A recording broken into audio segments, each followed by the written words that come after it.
Hello, good people. How are you? Thank you for your continuous support in this. I really, really appreciate. Thank you for everyone who has continuously sharing this, my videos, sharing with people. And thank you for those who have subscribed. If you have not subscribed, please just take only 5 seconds, 5 or even less. So you just click on the link and subscribe. Yeah, and for those who are wants to support this ministry, you can M-Pesa or call even and tell us how you want to support us. And yeah, and if you have a story to tell, you can also call me. Contact us, please, just to tell us how your story and how your experience with the waiting season. And men, please, this is not a platform for women only. Please, you can also call me and we get to hear your story, get to encourage other men outside there. Yes, so today we have a very special guest, a beautiful woman, a powerful woman, a worshiper, a sister, a friend, a woman when she's at the pulpit, my friend. The devil even asks, he even shakes. Yeah, so help me welcome Brenda on board. Hi, Brenda. Hi, Amanda. How are you? I'm doing well, thank you. How are you? Glad to see you. I'm okay, thank you. Glad to see you as well. Thank you for accepting to be on this platform. Oh, for God's glory. Amen. Yes. Yeah, so can you introduce yourself? All right. What aspects of the introduction do you want me to Who is cover? Brenda? Just if someone wants to know who is Brenda. Who is Brenda? Yes. Brenda is a child of God, Amen. to start with. Mm-hmm. Brenda is a daughter. Brenda is a sister. Mm-hmm. Brenda is a wife. Mm-hmm. And Brenda is a mother. Awesome. Yes, Brenda also happens to be a servant of God. Yes. Through music ministry. Yes. That's more like it.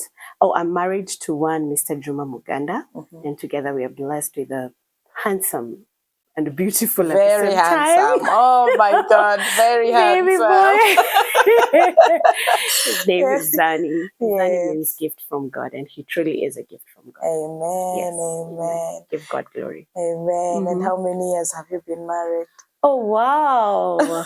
June 27th this year marked 9 years in marriage. Awesome. And God has been great. Mm-hmm. It actually looks like it was just yesterday. It feels like it was yesterday. Yeah, I don't know how time just flew by. Just the other day, I was like a bride. Uh-huh. Look and at now me 9 years. 9 years being a mother, almost a decade. Being a wife.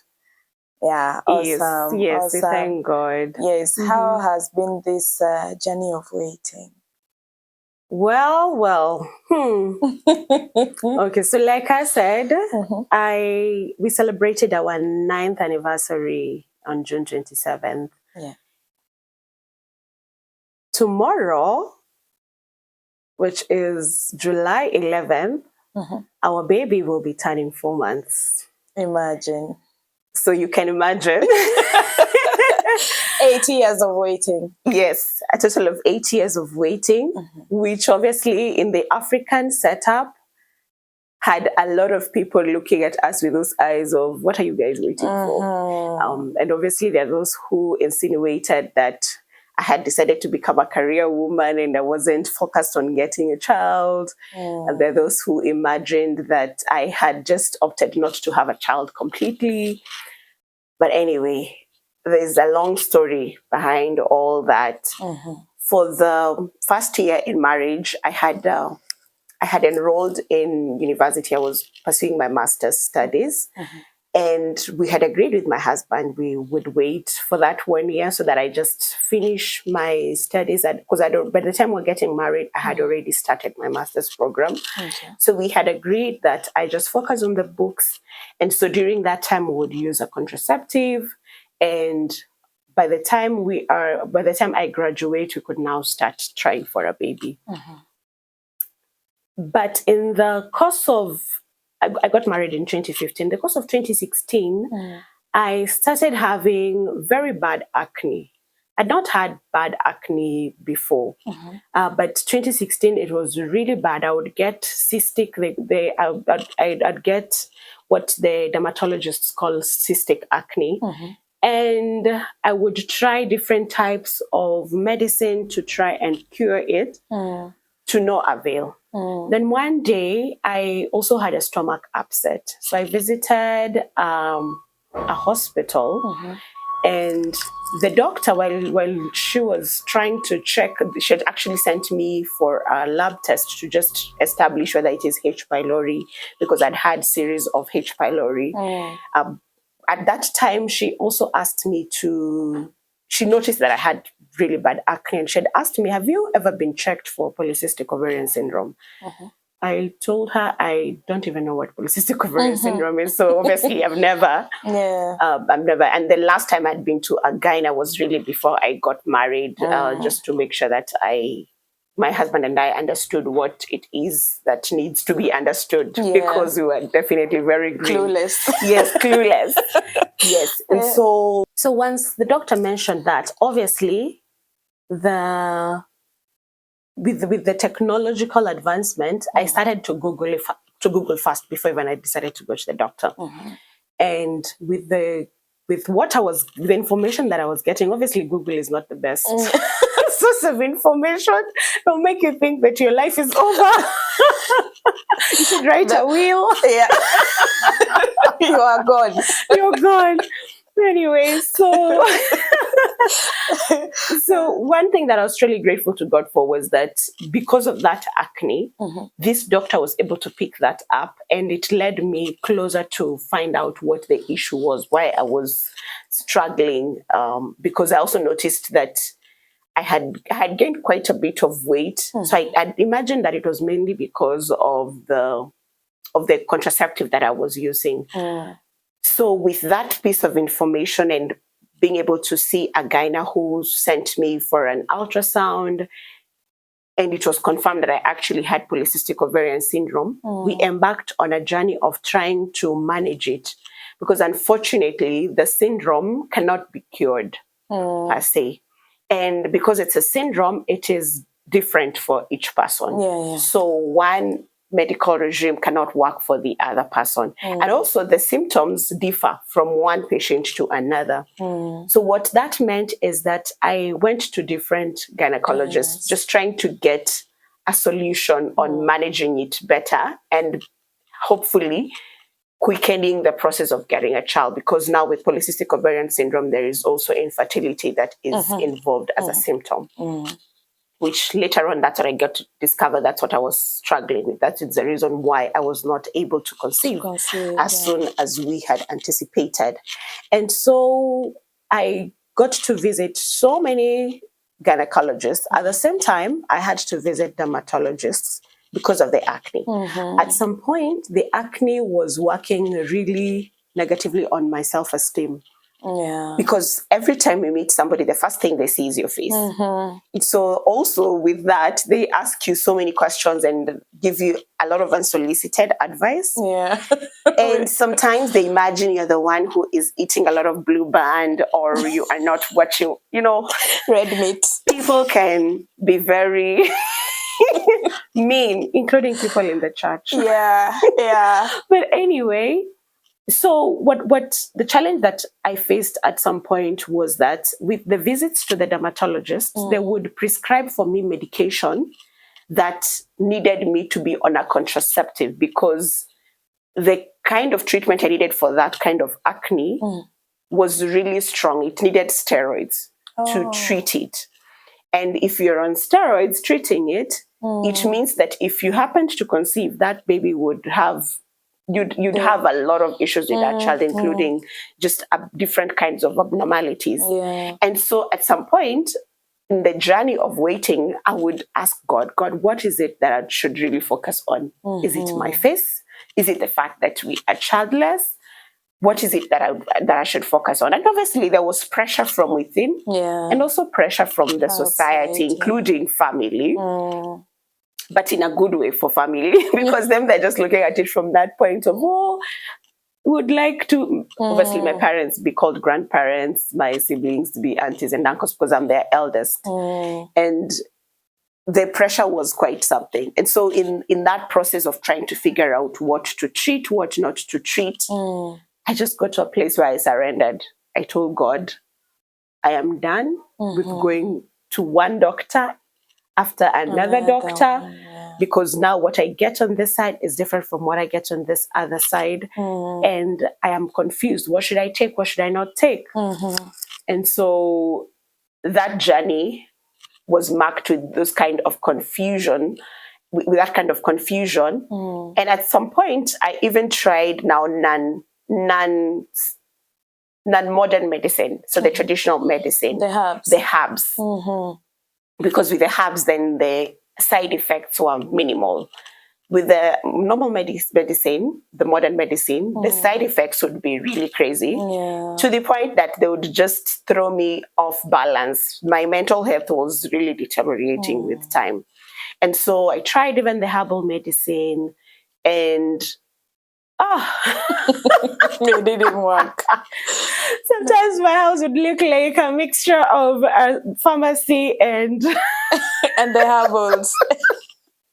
And a Mitishamba doctor's corner. Yeah. So as far as seeking medical attention is concerned, in the journey of waiting, that's how really my life was, up until the time that I decided I am not taking any more medication.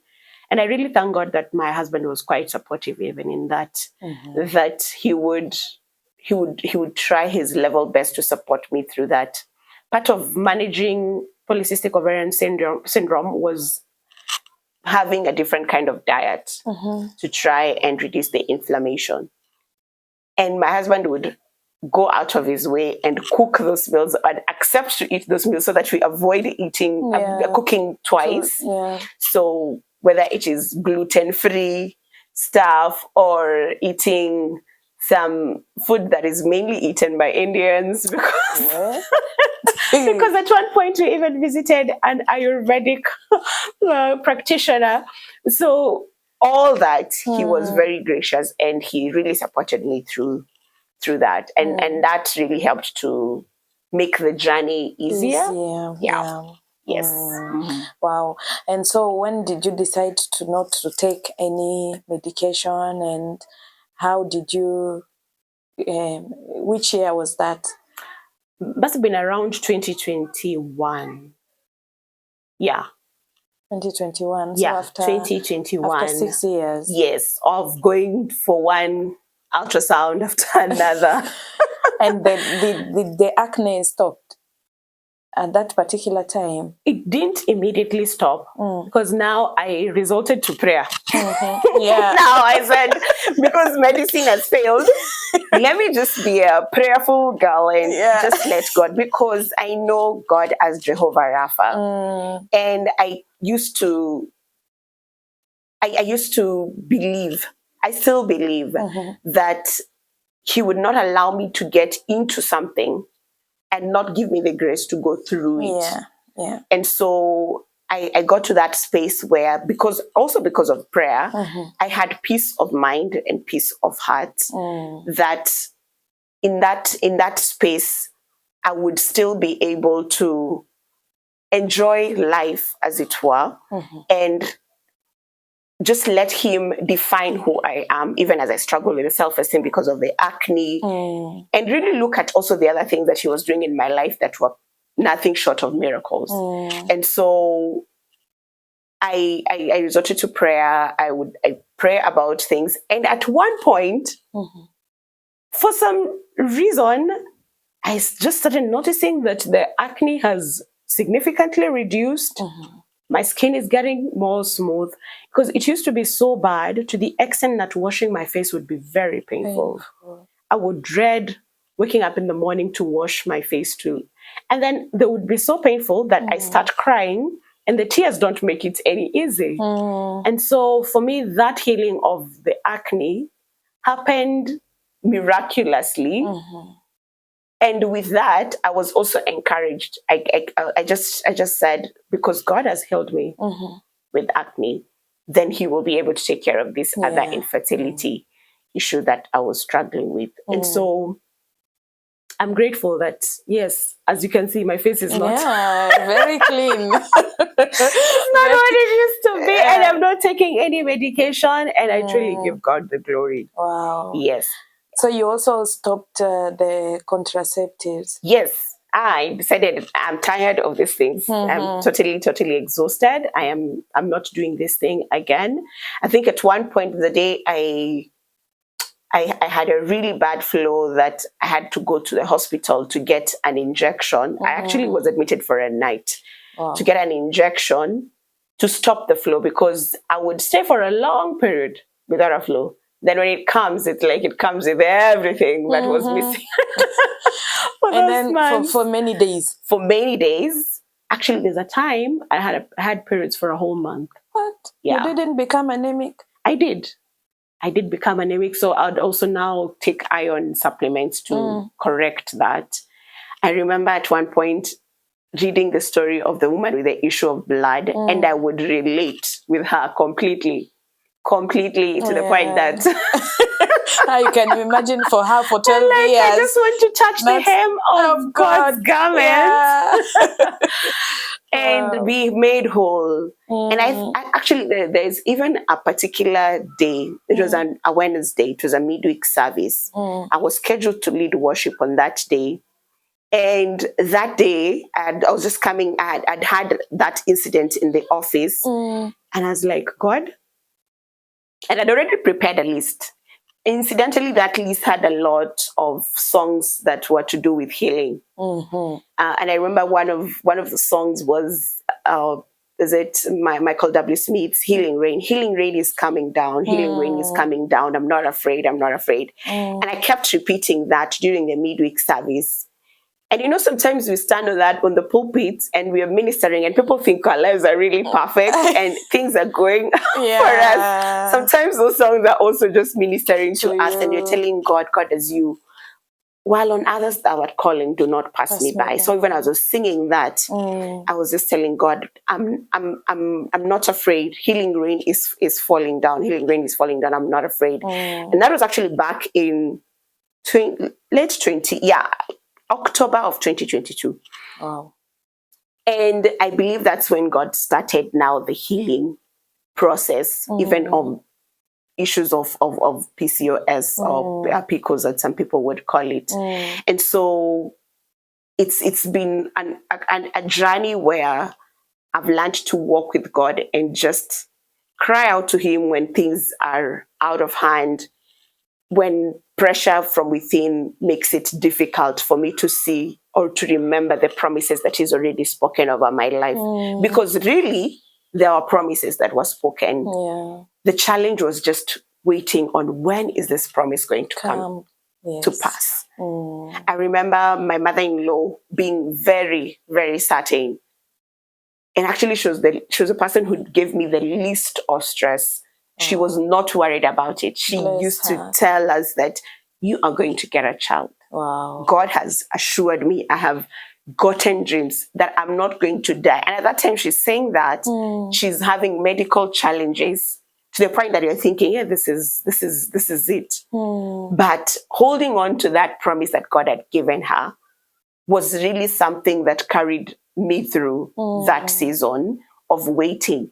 And actually, just last month, we were able to celebrate with her birthday as we took baby Zani to her to just see God's goodness. And it's really an encouragement. So all that to say that, yes, I resorted to prayer and God carried me through that and brought people on the way to encourage me. But that did not mean that I wasn't discouraged at some point, or I still did not face the challenges. So this journey, both of salvation and waiting, is not void of challenges. It's not void of doubt. Sometimes you doubt. Yes, you've seen Him coming through in ways that were beyond you. But you look at the reality of the situation and you're like, hey, God, really? I want to experience Yes, that. I want to experience that. Yeah. And every time somebody would see God has remembered someone, they send you a message. They're like, see, God remembered so. I remember the time that Evelyn and Juro got a baby. And I heard so many people who were writing back to me and telling me, see, God came through for Evelyn. He's going to come through for you. So I'm like, okay, I've waited. But yeah, granted, Evelyn waited longer. But I don't know. But in all situations, I just thank God because he gives the assignment to the soldiers that he knows are able to go through that, because also we don't rely on our strength. And that is what I have seen him do so far. And I'm excited about the future. My faith in God has also been rekindled because of what I've seen him do. And I've seen other people also being encouraged as a result of this. Yeah, those who are working in the same path. Those who are still waiting. Yes. Yeah. Last time I got challenged when I brought someone, and she has accepted. She's barren. She has already accepted and moved on. So she was like, "What if God doesn't answer you? Are you going to just give up your life?" Or there is so many ways of having fun. So in that waiting, you just allow God to just minister to you and accept whatever kind of whatever he's giving you. Very true, because he is the one from whom we derive our being. So when you hide yourself in him and you are confident on what he says about you, all these other things really don't matter, because now it gives you the strength and courage to face even the most challenging of times. Because just because you've accepted, and I'm sure even for her, it's not that just because she's accepted, it means that everything is okay. She'll encounter something that will trigger. Like for me, I'd also gotten to a space where I'd accepted that, okay, you don't know when he will come through. He said he'll come through, but you don't know when. But as we go on with life, you're not going to stop living. And so I became an auntie to so many kids who call me Auntie B. And that sometimes I would have neighbors, kids who are like, and where is your baby? Because this one is your niece, this one is your nephew. What about your own baby? And that would trigger me, obviously. But it would also not take away the fact that I have surrendered to God and that I know whom I have believed, as the Bible would put it, and I'm persuaded that he's able. And so having our identity in God is really key, because he helps you look beyond that situation and just remember that even in the situation that he's put you in, he's able to use that to communicate something about himself. And that's what we see in the Bible with the different stories, with the different experiences that different people had. Yes. And now that was 2022. You gave birth 2023. No? 2024. Yes. So means you got pregnant in 2023. Yes. Tell us how that happened. How that happened. Wow, how that happened. Yes. I honestly do not know how it happened. I was going about my life. Yes. Normally, I was going about my life, and actually, because I discovered I'm pregnant in the month of July, which is interesting, in the same month that we are shooting this. Yes. 1 year, by the way. Yes. And prior to that, I had gone for a work assignment out of the country for some 3 months. Then I came back and I decided, let me go to the prayer mountain. I think at some point I even mentioned to you, and we prayed about it. And you're one person who kept on encouraging me. And at times you'd encourage me, and I'm like, Amanda, it's all right. Thanks for the many testimonies you've shared about people that God has come through for. Mine, let's wait and see. I think there's even a time you told me it's okay if you don't want to go see that doctor. Anyway, so when I came back from that trip, I went and saw that doctor of yours that you recommended. Yeah, you did. And I told her that one is not going to work, Amanda. because, for doctors, you also need to have some sort of chemistry with them. Yeah. For you to have a smooth journey. But anyway, so I came back, went to see a doctor. But before I went to see a doctor, I'd gone to the mountain, prayed, and while at the mountain also, God just gave that assurance that it's going to work out. How, we did not know. And so after that, went to see the doctor.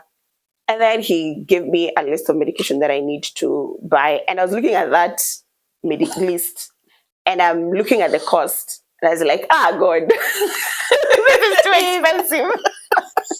I'm not saying that people should not take medication, but I mean, God has given us different graces.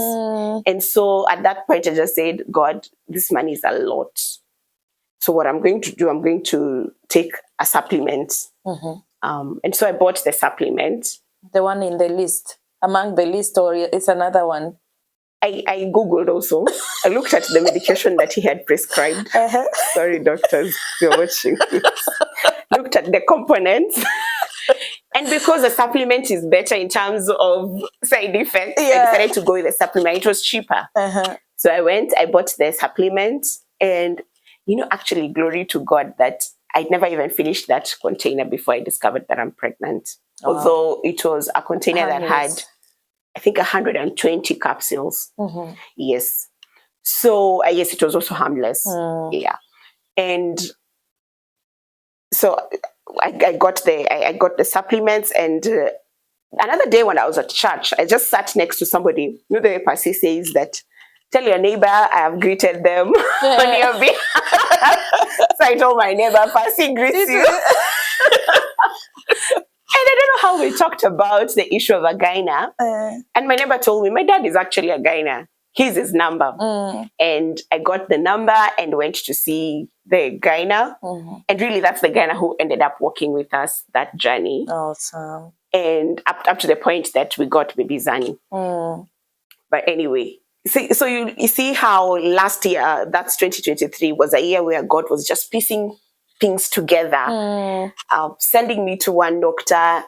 As much as it looked like it was futile, I was able to get the list of medication and what that medication was, the components of the medication, and was able to purchase the supplements. Then I was at church. I got a lady whose father is a gyna who ended up walking with me through the journey.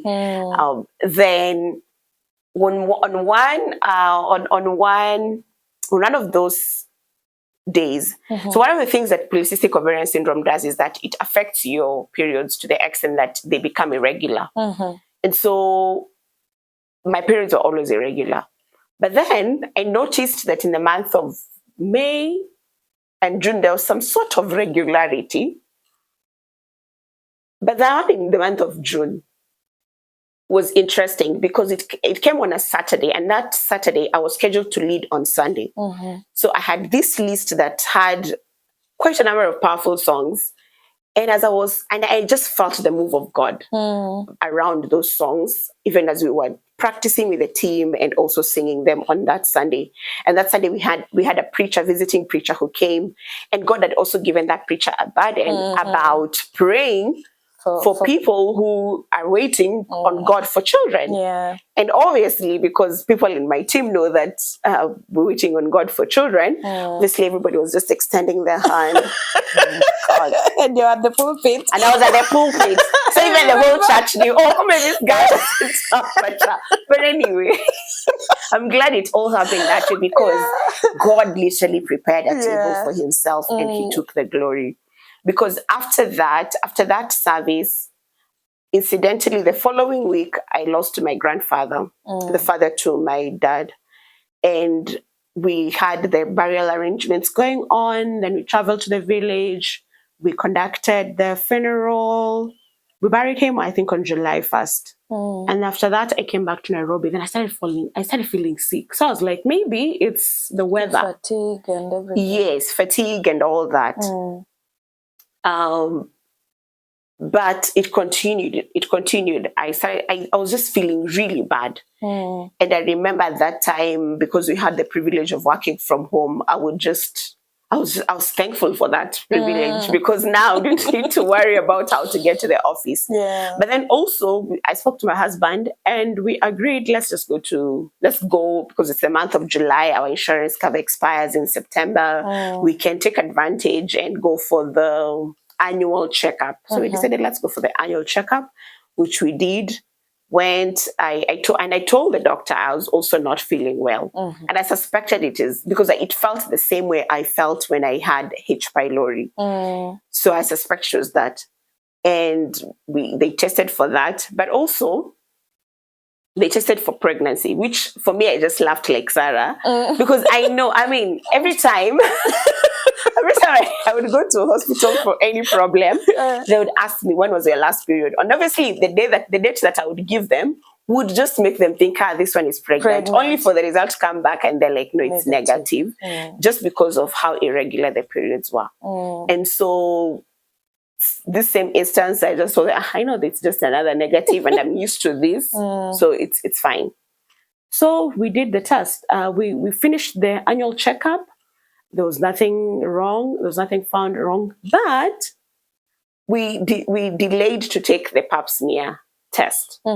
And ideally, if you're pregnant, you shouldn't take it at that time. You wait until after you've and if you suspect you're pregnant, you shouldn't take because it can trigger even a miscarriage. And so we waited for the tests. Then it got to for these two tests, for the one of H. pylori and the pregnancy test, to be ready so that you could see the doctor. Meanwhile, we're just seated there waiting. Went in. Were called by the doctor. Went in, and then because the hospital is put in such a way that they manage everything on their computers. On the computers, they don't need to walk from one place to another to present the results. She was just checking online. So she tried to open the results for the H. pylori. For the pregnancy, they were not opening. She went to the H. pylori, they opened, and the results were negative. So there's no H. pylori. But then she was like, I'll just have you take this medication. So she prescribed a couple of medication to help with the discomfort that I was feeling. And then, just before we decided to leave, the results for the pregnancy decided to open. The PDF decided to open. And she was like, the pregnancy results looks positive. I just told my husband, this one doesn't even know what she's saying. The way she delivered the news was so casual. She didn't know you had waited. She didn't know that I'd waited. So she spoiled the whole thing. And also I didn't believe. Yeah. So we left and came home. But I had a craving that day for what is it called for something at Java.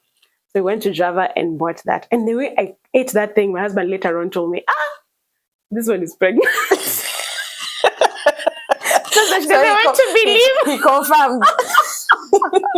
Actually, later on, she told me he told me, my husband had told me he had a dream that we were expecting, but he just didn't want to tell me because he knew it would trigger me. Because every time I would meet somebody who tells me, Brenda, I had a dream you were pregnant and you delivered, it would just trigger me. Because I'm like, God, you're giving everyone this dream but me. Seriously, let me have that dream. Or even have that get pregnant. Just get pregnant. And I tell you, yes, even God confirmed to me. Anyway, so I didn't believe that. And I had to wait. So she said it's about 6 weeks. Wow. I was like, just leave this one. So I decided to come back home. And for some reason, I was just nauseous. And I started now having aversion to smells and to different kinds of smell and to different kind of scents and to different kind of foods. So I waited because remember I had gotten a contact to a gyna through that lady at church. I decided now this is a good opportunity to go and see. So I just decided to book up an appointment. We went together with my husband. We went to the gyna. I just told him I went to the doctor and they suspect I'm pregnant. They suspect. Yeah, because I've never been pregnant, so I don't know. But you can check. And so because it was still in the early weeks, he couldn't do an ultrasound. So he just told me, let's do a urine test. Yeah. And still the urine test confirmed that I was pregnant. But still I didn't believe. I still didn't believe. So I waited because he told me, come back on your 12 weeks. We can now do the ultrasound, the scan. Yeah. So it's until we did the scan that I believed that I'm actually when you pregnant. had the heartbeat. Wow. That I'm actually pregnant. And in retrospect, I didn't quite enjoy those first weeks because I always used to have this anxiety around it. And the way I used to imagine that once I get pregnant, I'll be so excited. In fact, I'll start wearing maternity dresses from the first. You all know that. Everyone has to know I'm pregnant. Where? But finally it happens and I am in such disbelief. And I just live my life like, let's just continue. But the truth of the matter is that my body was telling me that you're not alone. Because now the nausea went to another level. And obviously I was adding weight and all that comes with all the issues that come, the moodiness, all the issues that come with pregnancy were just glaring at me. And after I did the scan, I decided to just make peace. And I even decided to just tell my boss because I used to feel awful. I couldn't even stand to work. Wow. I would struggle through that, but I used to be told that after the first trimester it will be over. So it's with time, I think after around 16 weeks it started becoming a bit better. But obviously fatigue was killing me. Your mind also started accepting. Yes, my mind started accepting. I downloaded an app. I mean, I started sharing with very few people. I shared with them, and now I am blessed to have a lot of lady friends around me who've gone through the journey before me, and so they are very helpful. I remember my sister-in-law actually, she was so excited. She was super excited. She decided every week I have fresh supply of food. Wow. I got a lot of favor in that season. And I've really seen God. I have been pampered, really pampered, and my baby continues to be pampered until I envy him. I'm like, show me your wings.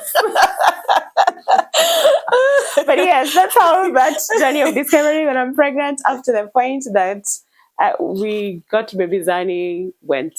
Yes. Wow. Okay.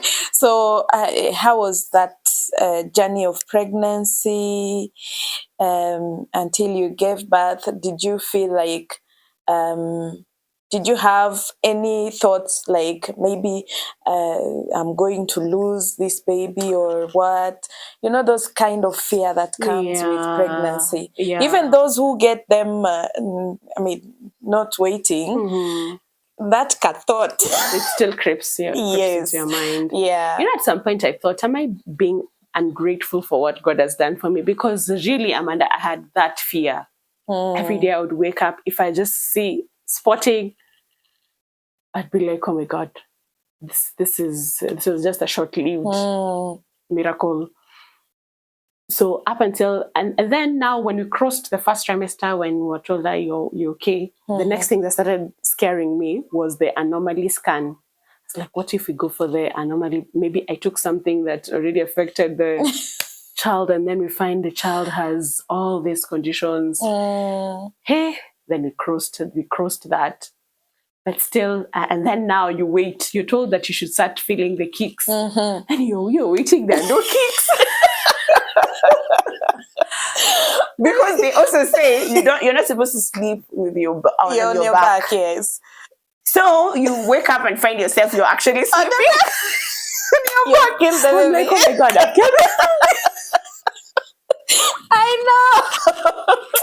That's what I'm telling you. I felt so sad that I didn't enjoy that. I didn't enjoy my pregnancy. Anyway, I have Zani right now to enjoy. He's such a funny boy. But yes, I had those thoughts. At some point I was like, hey, is this even godly? So I would just pray and and just rely on prayers of other people as well, because sometimes you just feel so weak. You're not able to. But yes, I had those thoughts, and at some point I was questioning my salvation. Are you still I got to realize that it's actually something that happens. Yeah. Across when women are expecting. Pregnant, Yes. Yeah. So it's yes, true. I had those thoughts. I also one thing that I wasn't sure about was the gender.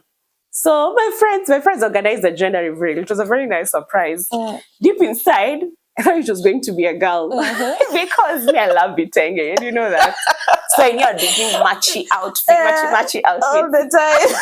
all the time. So in November, when we did the gender reveal, I was shocked because for you expecting a girl. Then you say a boy. But I think also my husband was expecting a girl, because on that day they had agreed that people come dressed in the color of the gender that you are representing. So he had worn a pink t-shirt. I just thought it was one of those days. In fact, the way those guys actually arranged that gender reveal is something that I've not fully recovered from, including my my baby showers as well. I've not recovered from how people got to surprise me. But anyway, going back to that. So he was dressed in a pink t-shirt. So he was team girl. And there we are. Oh, it's a boy. Then he starts reading about all these things about how boy pregnancies, how different they are from girl pregnancies, and different days you're like, okay, maybe it can change. So I even went for another scan. They say for girls it can change, but boys it doesn't. When it is boy, it's boy. The sonographer would ask me, you know the gender after the gender reveal, because how it was organized. I went for a scan. The sonographer knew the gender, but then he didn't disclose that to me. He just gave it to my friend who was part of the organizing team of the gender reveal. So after I got to know, every time I would go to a sonographer, they'll be like, you know the gender?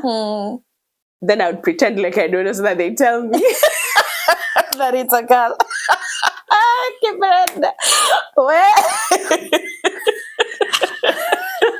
But when you see my baby, you know I thought that. I know. That boy is beautiful. Then he has hair. Anyway, that was interesting. It was all part of the journey. Yeah, no. And the anxiety and everything. Yes. And when it comes to delivery, now you are thinking the that's another story altogether. So me, I've never gone through labor. Yeah. So you're just told and you read how people's stories turned out. And so you hear praying for and even your friends, especially your Christian friends, they're praying for the Hebrew bath. The one that is, that you get 2 minutes, yes. The baby is there. You walk in and you walk out. Like one of my friends, and that was her experience. Yeah. And so I was there tapping into that Father, that's what I'm tapping. We all go like that, the first ones. Yeah, because now, the other thing was, I was just hoping I don't get to the 40 weeks because I was tired. By the time we were getting to 36, 37, I was like, this countdown. Days were just getting longer. I think they had 48 hours in a day. Yeah. So I was here waiting and wondering how that day is going to be. And obviously, even my husband, he's a last born. He doesn't know these things. So he's also there, and we're like, okay, let's just wait together. He reads on his own. I read on my own. And tells me what I read was this. He actually downloaded the app. So we would follow it together. The app tells you this week your baby is the size of a watermelon. This week the baby is the size of a pawpaw. All that. So I'm here waiting for the contractions. So week 38, because you're told after week 37, the baby can, if they come at that time, there'll be a full-term baby. Yes. So we start waiting. Then that day, this 11th of March, I am just in this house. Because I got an opportunity to work from home. So I've just finished my meetings, and then I decided, let me go to, I wasn't going anywhere. I was going to sleep. And my husband tells me, let me go to the mall. I get some stuff that we had agreed on. Then I say, let me accompany you because I've also been having this pain in my chest, and it would be good if I could get a painkiller as we wait. And that pain would be so sharp. I would breathe in and I'd feel like, goodness, what is this? It was so painful. But I'd also be very strong. But when I think about it, I shouldn't have done that. I should have just gone to the doctor. No, I should have gone to the doctor. Yeah. So we go to the doctor, not Muganda, just a satellite clinic at the mall, and we get to we get to register. Then we go through triage, and the first thing the nurse tells me, because I've been going to that satellite clinic, they already have my record, so they knew that I was expecting. They asked me, did you at any other point have pressure issues? I was like, no. Then they tell me your pressure is really high. I'm like, what do you mean my pressure is really high? I have never had blood pressure. Fine, my mom struggles with blood pressure, but I have not had any during the entire pregnancy, and that is week 39. I've not had any challenges with my blood pressure. It's always been normal. And that day he tells me, no, your blood pressure is high. Then we call Muganda, and it's like, yeah, you guys just wait for like 20 minutes because if you've walked, then probably that has triggered it. So just rest and then take it again. So we take it again. The pressure is still high. Oh, there was another gyna at that satellite clinic, so we got to see her. And then when she when she saw the results, she was like, "Oh, this one, you're at 39 weeks. The baby is full term. You should just be induced. Just get this baby out." I was like, "This is not what I'd envisioned." I know. But she also knew how I was struggling with what she was telling me, so she had to call another doctor on phone and put her on loudspeaker and told her everything and let the doctor determine what will be the next course. That doctor was like, yeah, that one should just go straight to the hospital. And I'd not registered with their hospital, neither was I using their gyna, so they had to do a referral. I couldn't imagine that my walk just out of the house would change my life that much. Yes. Good thing, I mean, I'd packed the bag and all that. And so that's how things changed. And we had to come back to the house because now after we called the gyna again, he was like, yeah, let's just meet at the hospital, the one that we had selected to have the baby delivered from.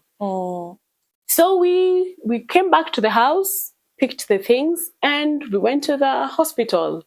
While there, and before I'd left the satellite clinic, they also gave me a drug to lower the pressure, but bit by bit, not too fast, so that also it doesn't go the other side.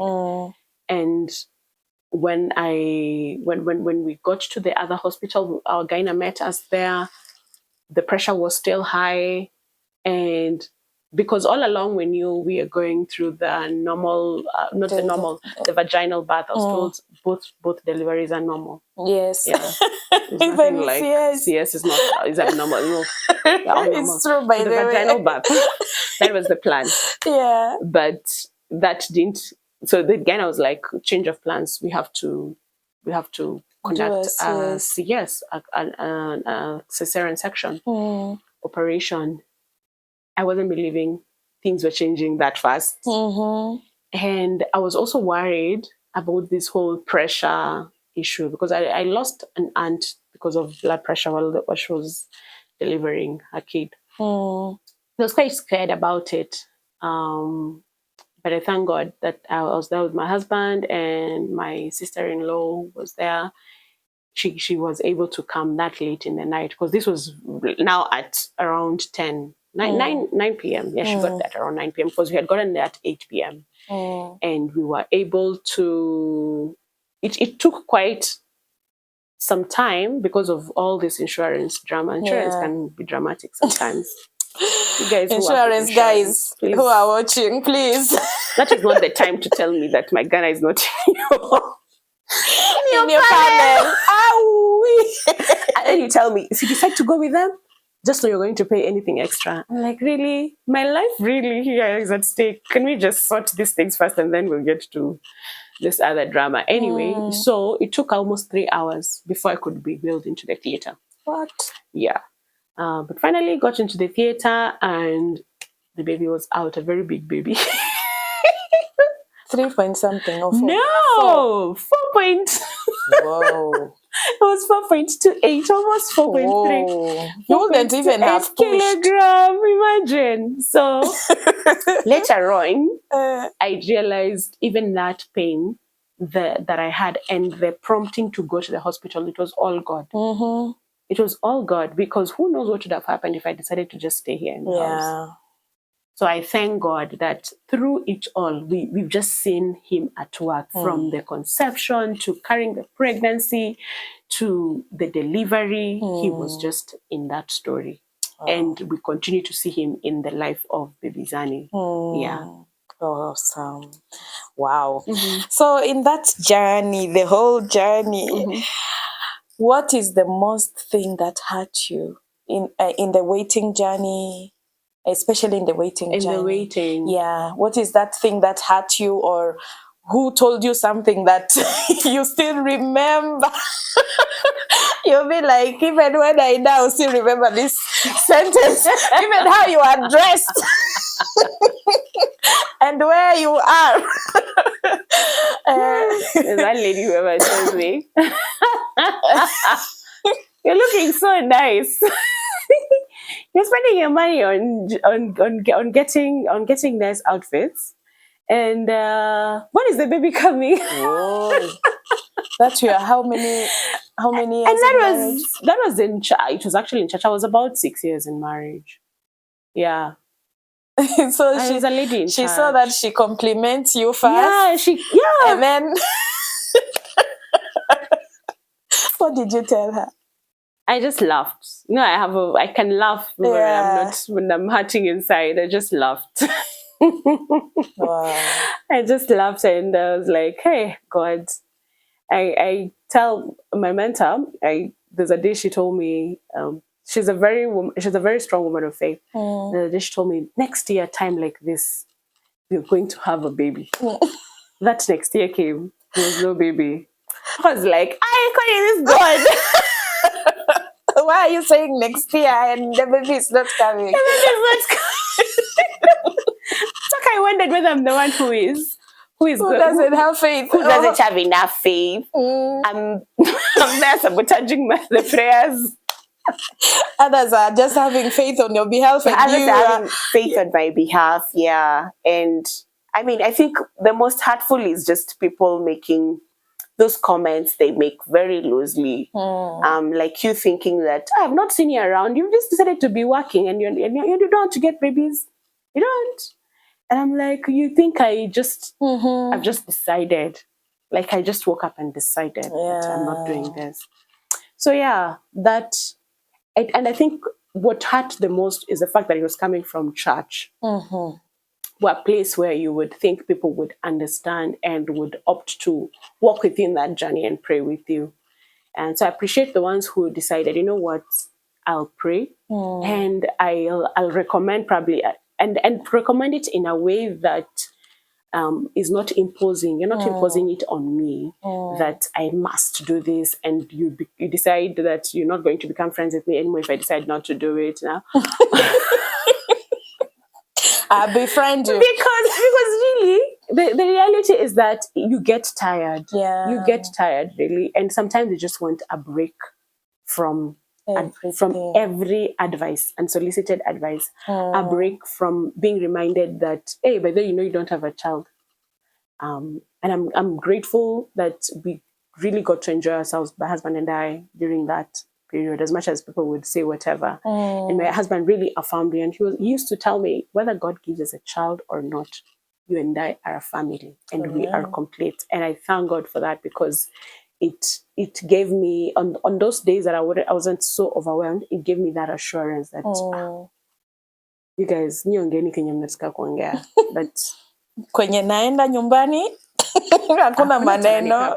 In fact, as a matter of fact, nilikuwa na pressure. At some point, I remember I told my husband, let's adopt.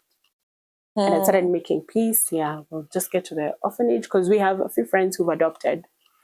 And he felt that God hadn't called him to that. He still had faith that it was going to happen. His own. Yes, he was going to be a father to his own child. Not that adopting is not good, but at that point, his conviction was that God was going to give us a child. And so when I saw trying to advise him and encourage him to do this was not working, I decided, you know what, it's fine. Let me submit. Let me submit. Yeah. Well, yes. but Here we now, are. have you healed? Well, healing from the comments that people have made. Yes, and also the journey of waiting. Yeah. I don't know if I should say that I've healed, but one thing that it also helped me with is that it helped me to be more sensitive, so that if I meet somebody who's in a similar situation as myself, as I was at that point, I'd be very careful about what I'm saying, so that if it doesn't sit well, and also be very sensitive to the point that if they actually tell me that didn't sit well with them, I'd apologize. Yes. That my intention was not to hurt them. But you know, sometimes I would meet people who, even when you tell them that, they don't see anything wrong with that. And so they'll just continue with life as usual. But then in that, I have learned to remember that it is God working on me, on how much I am able to release and just let him deal with people the way he wants to deal with them, because he'll probably find another way of communicating this to them. And so to some extent, yes. With the waiting, I mean, looking at Baby Zani is enough encouragement that God does come through. Isaiah 60 verse 22 says, when the time is right, I, the Lord, will make it happen. And when I look at Baby Zani, I really see that this was the right time that God brought him. And I'm encouraged that also in these other things that I'm waiting on God for, or that other people are waiting on God for, they will be able to overcome, or will be able to see that need fulfilled. Yeah. Because I had people who had faith on my behalf. So in this, one of the lessons that I picked is to also have faith on behalf of someone. Yes. And so that's what I have opted to focus on, to the point that I don't even remember that I was wounded while I was waiting, or Yeah. yes. So you've healed to some extent. To some extent, yes. Yeah. Healing is a process. It is a process, for sure. Yeah. So do you reach a point where you'll be like, niko sawa? Yeah. I'm no longer that Brenda who was hurt. I don't know, by you will even see those comments like, anyway, maybe they didn't mean bad. they had to say what they said. Yeah, for sure. But there's some that I decided I'll tell them, but then the comments you made at that time, they hurt me. Yeah. It Because is also no way I'm helping you if I don't tell you that you said something that actually didn't sit well with me. Yes. Yeah, it is also wise. It is also wise, because sometimes they make comment. I mean, we people make comments and we don't know that they're hurting someone. Yeah. But there are also those who are, it's like they are gifted to hurt people with their comments. Church people, tafadhali. Please, let us be kind. Yeah. Let us. And maybe if you're concerned about someone, maybe God is actually giving you a burden for them. So stand in the gap. Yeah. And stand pray. in the gap for them and pray. Yeah. Wow. All right. Okay, so what are you telling your husband, Mr. Juma? Thank you for being there. Hey, man, I salute you. I salute you. It was not easy. For sure. Yeah. For sure, it was not easy. Yeah. So my mom actually gets amazed every time. In fact, her respect for my husband is on another level after this waiting period. Because really, in the African setting, he had an alternative of trying to look elsewhere, another one. because it's not working. But I love that he fears God first. And so I admire that about him. And really, I am thankful, babe, for your support through the journey. And the most amazing thing is that he was not just supportive during the waiting. He was supportive during the waiting. He was supportive during the pregnancy itself. And right now, in parenting, guys, niliangukia. That is all I can say. aliangukia. He is an amazing, amazing, amazing father to baby Zani, and he is very present and very deliberate about him being present. Wow. He bonds with his son to the point that I envy him. You feel jealous? Yeah, I'm like, guys, I know you're guys. And I'm there. But they say boys are for moms. Wait, your Wait. time will My come. time will come. So I'm patient.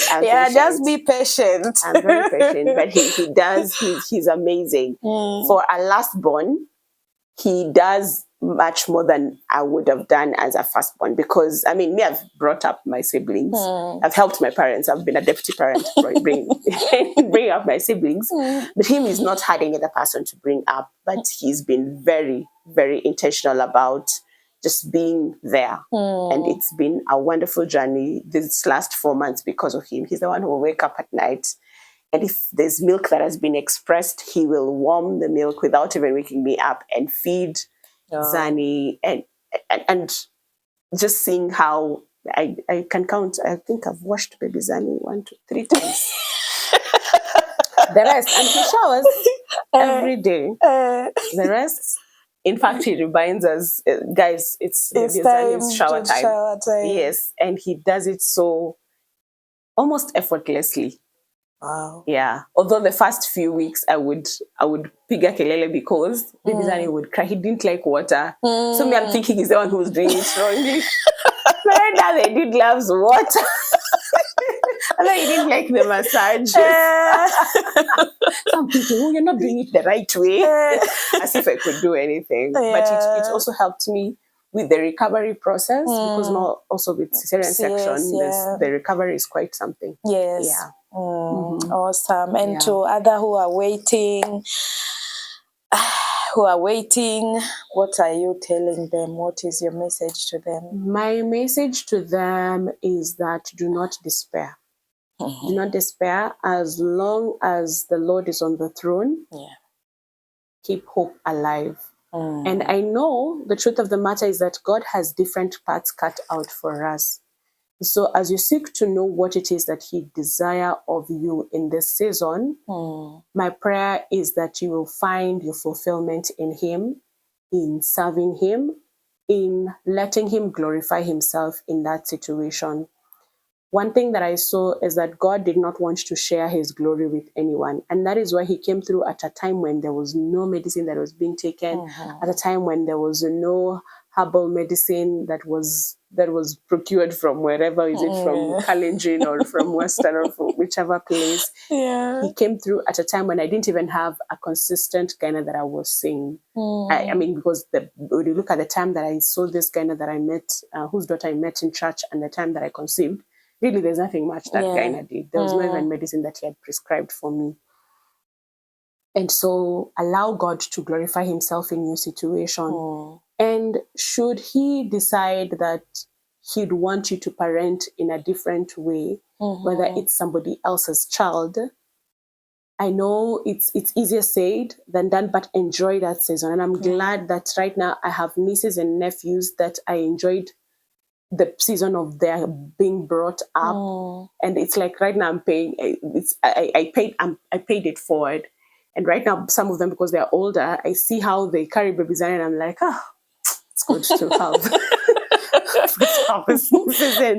So you sow a seed. Sow a seed right now. Let the Lord lead you on how you're going to do that. And if you have a medical condition, please go see a doctor. There is nothing evil. I know some of us church people, we want it's like when you try to put faith and seeing a doctor together, it's like they don't rhyme. But God has given these people that ability to assist us to treat certain things. God heals at the end of the day, but they treat.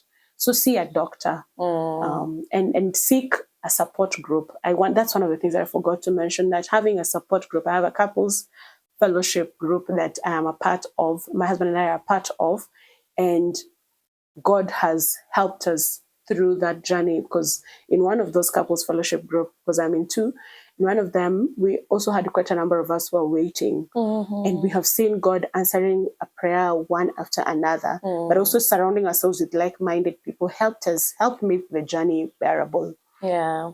So have a support group, don't shy away. There is nothing that God cannot do. Yeah. And there is nothing that is a taboo as far as infertility is concerned. It is an actual thing that many people are actually suffering from. And I realized that when I decided to share my story about polycystic ovarian syndrome, I created awareness that helped now people decide to see a doctor and see, is that the issue that I'm suffering from? Because it is easy, even for us, it is easy for us to look at PCOS when we're looking at an infertility issue. But also it could just be all this, whether you're gaining weight that cannot be explained, or you have the hair, you have the irregular periods.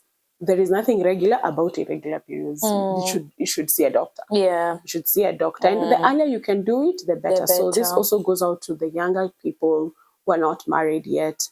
Do that. Get to see a doctor. Get to see a guy. It's a good practice. Yeah. It's a good practice, because that's something that I didn't really pay attention to while I was starting out, while I became a teenager, and that affected me in the long run. Because if I knew, I wouldn't even have taken that contraceptive. Because you see, it was a hormonal contraceptive, and it affected me even further. Yeah. Yes. So it's good to see a doctor. Yes. Very true. In Africa, we don't. We don't do those checkups. Yeah, we think that it's a luxury. We are okay. Yeah, it's not. Let's do it. Which the is earlier not. we do it, the better. Yes. Yeah. All right. Thank you so much. That was quite something. Thank you for having me. Yes. I really love what you're doing as you continue to create awareness, because you're also creating awareness through this. People are getting to know what people are facing in here, and especially those of us in the church, because when we come on Sunday, we're dressed in our Sunday best, we look like we're perfect and everything is okay. But we carry burdens. Yes, we carry burdens. And I think with this also, we should be able to learn as believers also to just be patient with each other, to extend grace to the other person, to pray more intentionally for people. Yeah. Very true. Very true. Wow. So guys, what did you pick? Drop your comments in the comment section. And thank you for always watching, subscribing, sharing.